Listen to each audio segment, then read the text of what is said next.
Coming up on this episode of Driven, we'll see the stories on two freshman basketball players who have seen significant playing time in their first season as Cardinals. We'll visit with our social media host Connor Onion with the sounds of the month, and we'll see the story on a gymnast who had to battle back from an Achilles rupture. Don't go anywhere. All that and more is coming up next on Driven.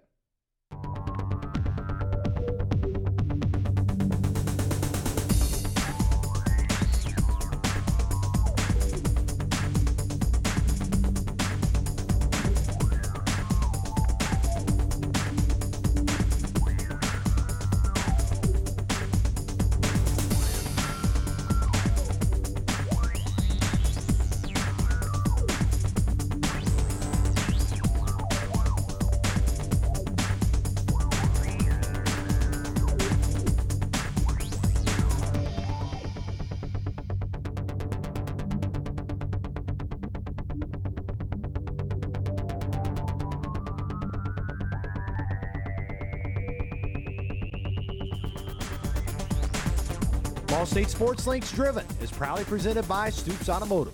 Online at stoopsauto.com. Hello everybody, I'm Zach Hughes. Welcome inside Studio B in this episode of Driven, brought to you by Stoops. Driven to be the best. We hope you enjoyed the extended break from us, but we're excited to be back with you. A lot has happened since we last talked to you, including the launch of our new iPad app. If you search Ball State Sports Link in the App Store, you should check it out because it has a lot of behind-the-scenes footage that isn't featured anywhere else.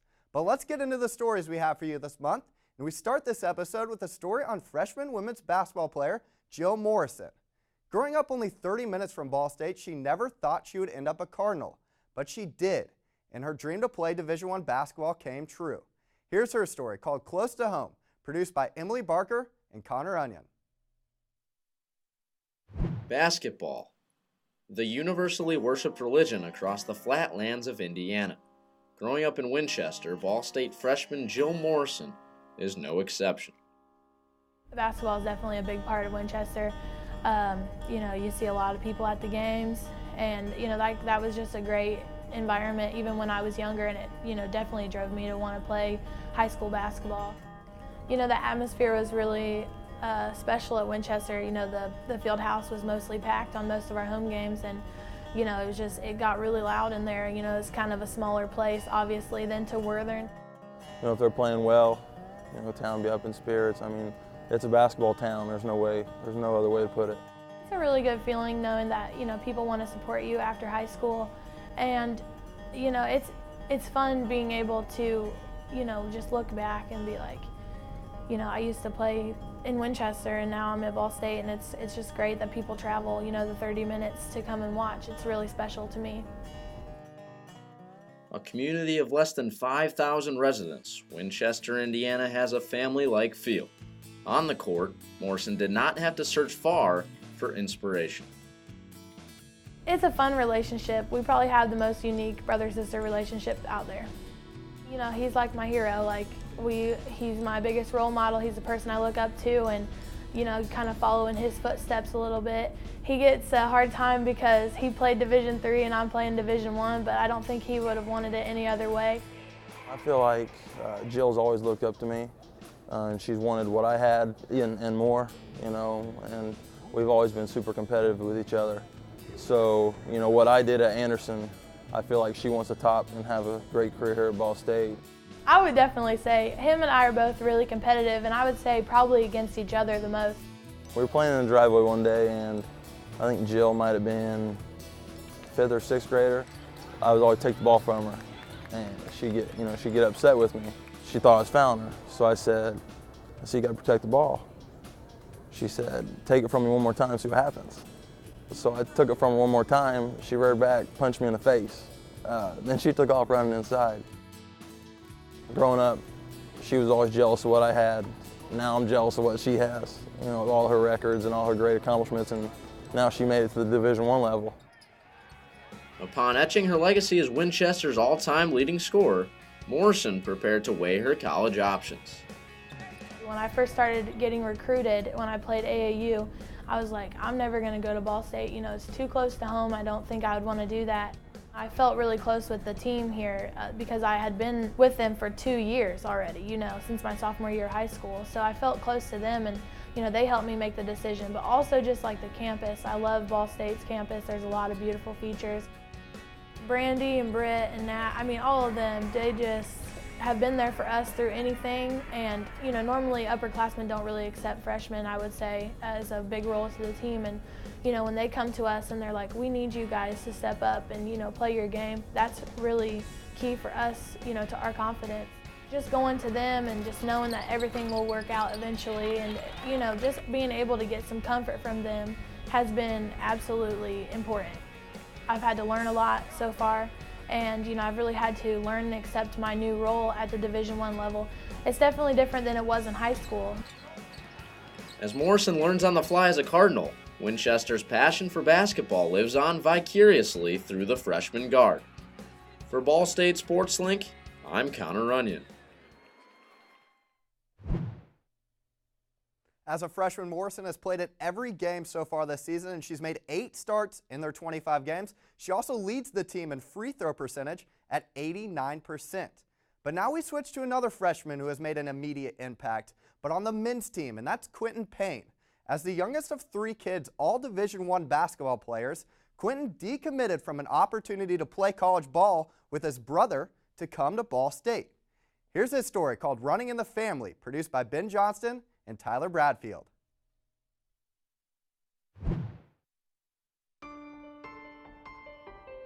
Like my mom and dad, they played in a couple towns over, and then my brother played, right? We all played in that same little area, and so everybody kind of knows the last name Payne.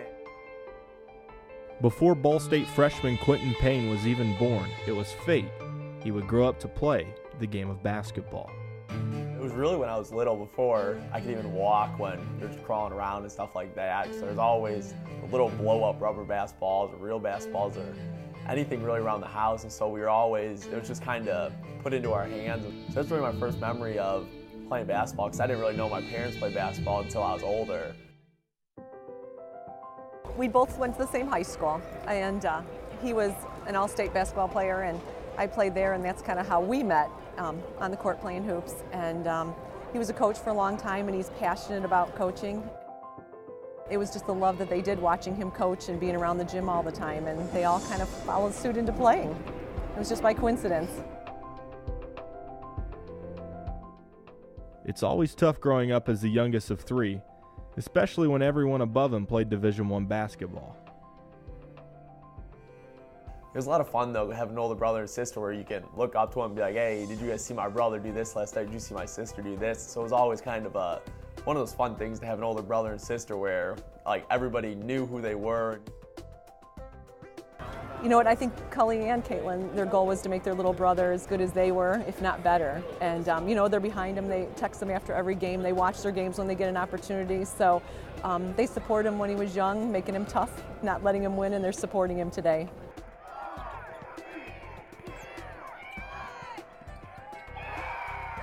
We didn't really compete very well with him in the beginning just because we were young, a little bit younger. And so my sister, she really started to shoot the ball well, and so she started to surpass him a little bit in shooting. And then when it came to one-on-one, he still was just better than both of us at one-on-one. I think a lot of it was his competitiveness against his older brother and sister. We were a competitive family. We always played against each other, and you know, you had to be good enough to win. So trying to compete against what my brother and sister did was always a super difficult thing because they scored unbelievable amounts of points at high school. It was something that really drove me every day because I hated let my brother, let my sister have a better game than me or let them get some award that I didn't.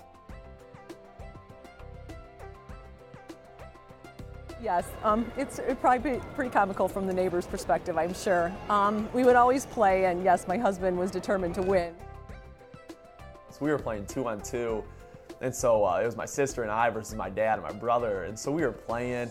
My dad was like diving on the floor doing crazy stuff, and so just the next day he was just so sore, he couldn't walk or anything.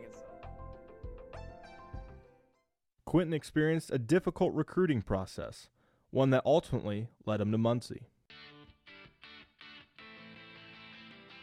I didn't really commit here until later on because I was already committed to another college. And so when I was going in, before I went into my freshman year of college, I got an offer from Iowa University. And then after that, I didn't accept the offer right away. I didn't really want to make a rash decision and choose too early, but then my brother, after his coach at Iowa, decided after he got fired, he decided to transfer. I went and committed to Loyola of Chicago, and after my brother graduated from there, he ended up not taking his 5th year, so I kind of reevaluated what I wanted. He came in, watched me work out, watched some different game tape, and so we had a great bond from early on. It wasn't something that we had a year or 2 years to really build, but it was something that we knew was going to be a great relationship and a great coaching relationship early on. Blessed with a loving and caring family, Quinten knows who to call in a time of need. I have a great family base where I can just call so many people, and since my family, they've all played D1 basketball, they've all gone through the struggles, they've all had the great times, and so it's just something where I'm just blessed and fortunate enough to have a family where most kids, their parents didn't play D1 basketball, they're just kind of trying to figure it out on their own. Through it all, who has Quinten depended upon the most? No question, I'd have to say my dad. He's really been the person. He has trained me since whenever I started walking since I'm 19 now. He's been training me for forever. He's coached me when I was younger. He coached me through AAU and high school and everything like that. So I just can't even thank him enough for all the stuff he's done, because he'll go study games, he'll go watch high school, college, NBA, whatever it is, to take all their kind of stuff and put it into a skill workout and train me to be the best I can. And without him, I probably wouldn't be at the level I am today. My husband is the one that I would give all the credit to, because he's trained them, taught them, worked on their skill development for many, many years to get them to this level. He's the one that really made them who they are today, and never let them quit. And when their heads are down, told them to get their head back up. There's another game, fight through it, be a winner.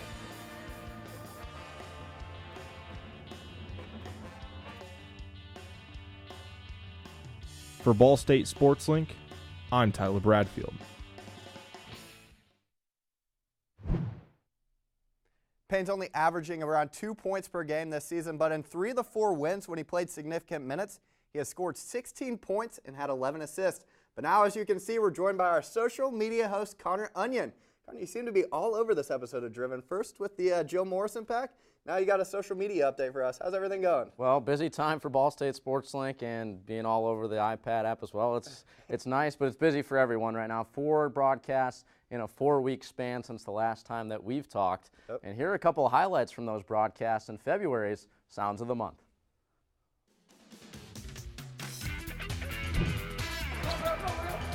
Terry will let it fly, and he drills it. Make it 200 career 3-pointers for Jesse Berry. Cardinals. That's a third of all the events that all freshmen have performed this season. Great job. Great ball there. Awesome. They really needed that one after that last ball.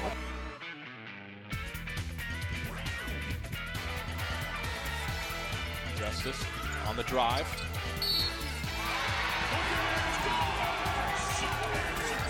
When things are going your way, they're going your way, I guess. I think that's the best way to put it. A little drive by Justice, Hinson to step over, and Justice finishes right through. Ball State had a big lead, but they had their biggest lead of 3 early in the first half, not even a minute in. Look at Xavier Turner from downtown Muncie right there. Coming up to the dismount here, round off, double twist. Very nice routine. And again, gymnasts can decide what types of routine they like to do. And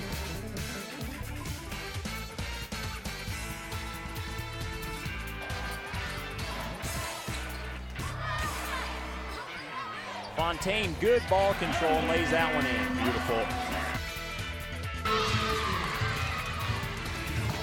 Nice Tkachev to an overshoot combination.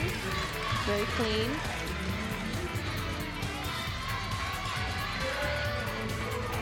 Little leg separation there, but a great dismount. Great start. You can see she's happy about that one. Great start for Ball State on the bars, just what they needed after a shaky vault performance.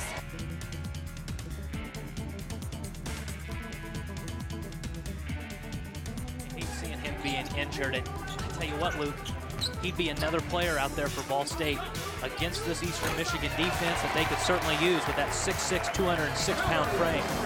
Kendon Crowder. Buddy starting to heat up.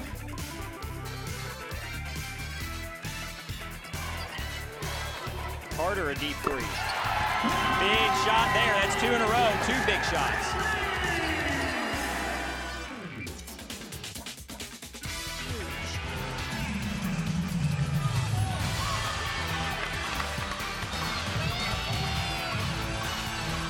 Full twisting double back. And nailed it.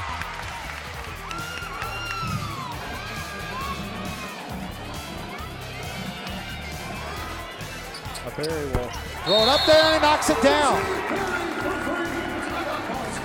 Big shot by Jesse. Reason being, anytime Ball State's come up the floor and they try to run a set play, they've come away with nothing. Crowder tries the three right off the bat. He's unsuccessful, but there's Berry able to knock down a huge three-point shot, pump some life back into this Worthen Arena crowd. And at 18.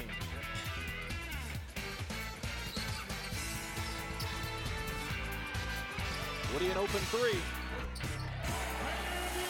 Ball State has the lead.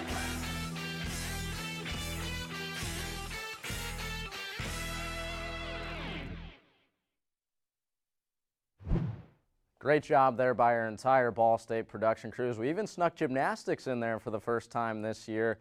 With so much going on in Ball State athletics right now, what have all Ball State athletes done to document their success? They've taken to Twitter. Here are Ball State Sports Link's favorite tweets from the month of February.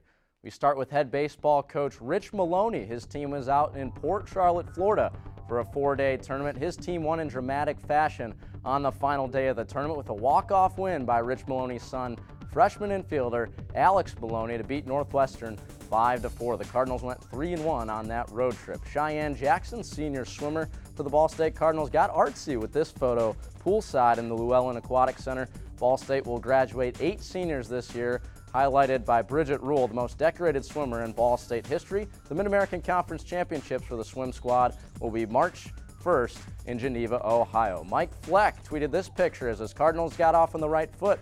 The men's golf team defeated every single Mid-American Conference team out in Dade City, Florida to start their spring campaign, highlighted by Tyler Merkel, finishing first in all 3 rounds individually on the weekend on his way to being named MAC Scholar of the Week as well as MAC Golfer of the Week. Courtney Wild, women's tennis player, congratulated Tony Orman and Crystal Sanders as the duo propelled the Ball State Cardinals, led by Max Norris, to 2 victories on February the 15th and February the 16th at home against IPFW and Cincinnati. The duo is now 5-2 on the season. Jessica Kraft, Ball State softball player, congratulated Emily Dabkowski as well as Jenny Gilbert for their long balls against Morehead State. Dabkowski's home run coming in the late innings of a 5-3 victory, allowing the Cardinals to walk off with the win against Morehead State.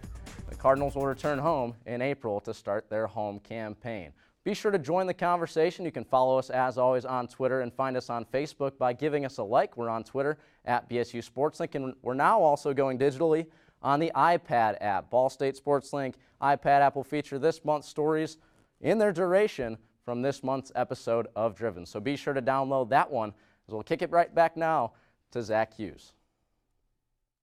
Thanks so much, Connor. Now we're going to take a look at a team that's been on fire to start this season. The softball team has begun this season even better than last year when they finished with a 37-17 overall record. The team is led by All-American Jenny Gilbert, who has taken over first place in Mid-American Conference history with 58 career home runs and 168 career runs scored. Let's go behind the scenes of their photo shoot before the season with the 4 seniors on this year's squad. This behind-the-scenes look is produced by Zach McClusack.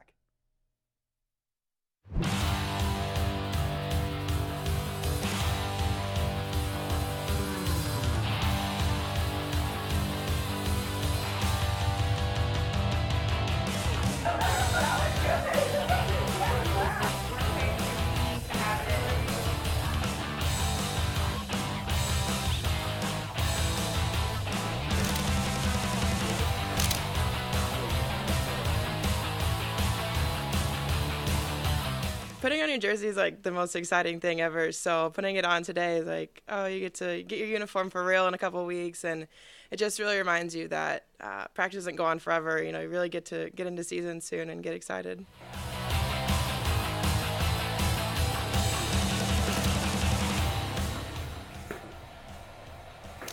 He's still selling. You do a good job. You look great. You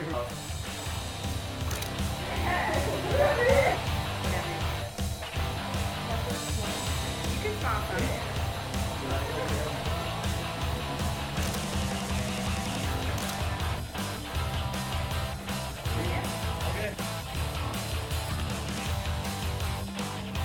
You know, season's getting closer, and putting the uniform back on, it makes it more real. You know, we've been practicing and being in the weight room. It's like small baby steps to get here, but actually putting the uniform back on, it's, you know, showing that we only have 3 weeks left and the time's about to start.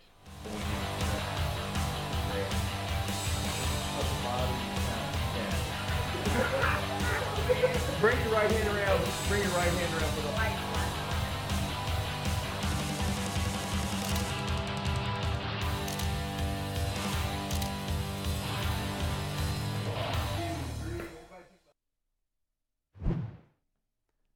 Now it's time for our final story on this episode of Driven, and it's on gymnast Angie Hosbach, who has fought back, and she's back from a gruesome injury. Here's her story called Beaming on Bars, produced by Andrew Boltmeyer and Emily Barker.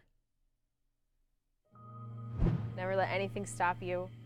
Go after your dreams. As long as you stay strong, keep your mind to it, you can accomplish anything. I have such a strong passion for this team. I always have, the second I got here freshman year. I just see the strengths in everyone, and I know when we can put that together, we'll be unstoppable. Any situation, if you make a positive out of it, then you can get through it.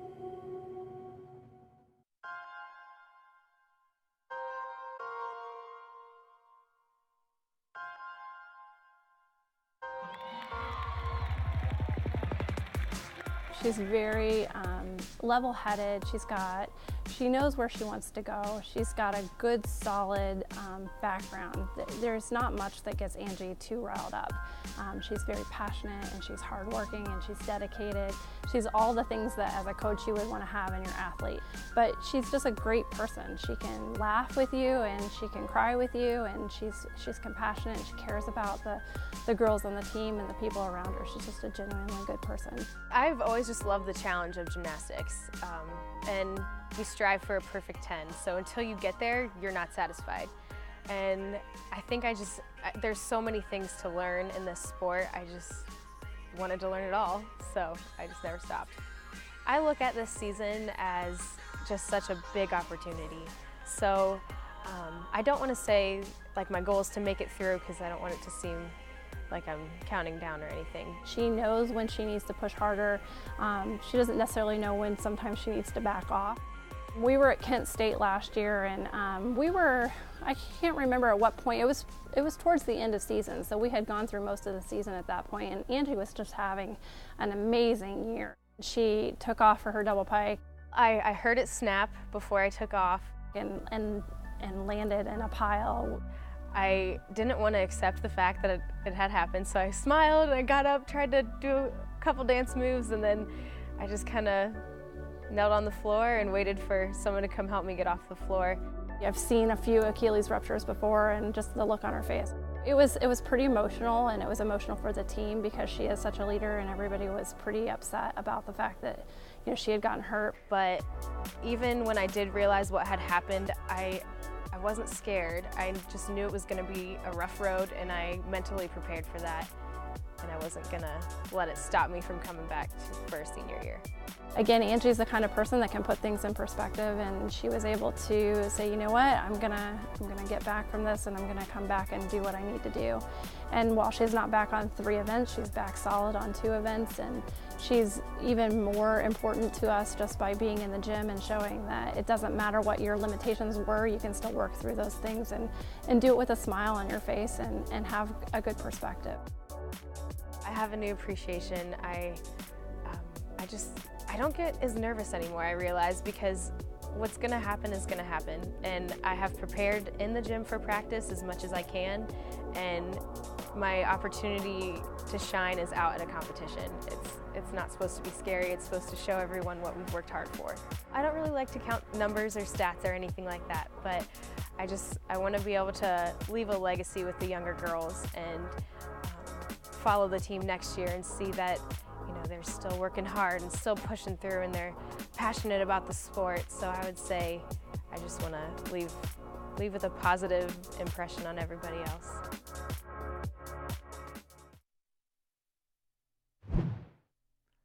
Well, that's going to do it for another episode of Driven. Thank you so much for watching. If you like these stories, go ahead and find us on Facebook by searching Ball State SportsLink, and follow us on Twitter if you tweet and such at BSU SportsLink. Also remember, if you have an iPad, go check out our new app for behind-the-scenes footage that you can't find anywhere else. For everyone on the floor, our producers Emily Barker and Luke Martin, social media host Connor Onion, I'm Zach Hughes. Thanks for watching, and we'll see you next month.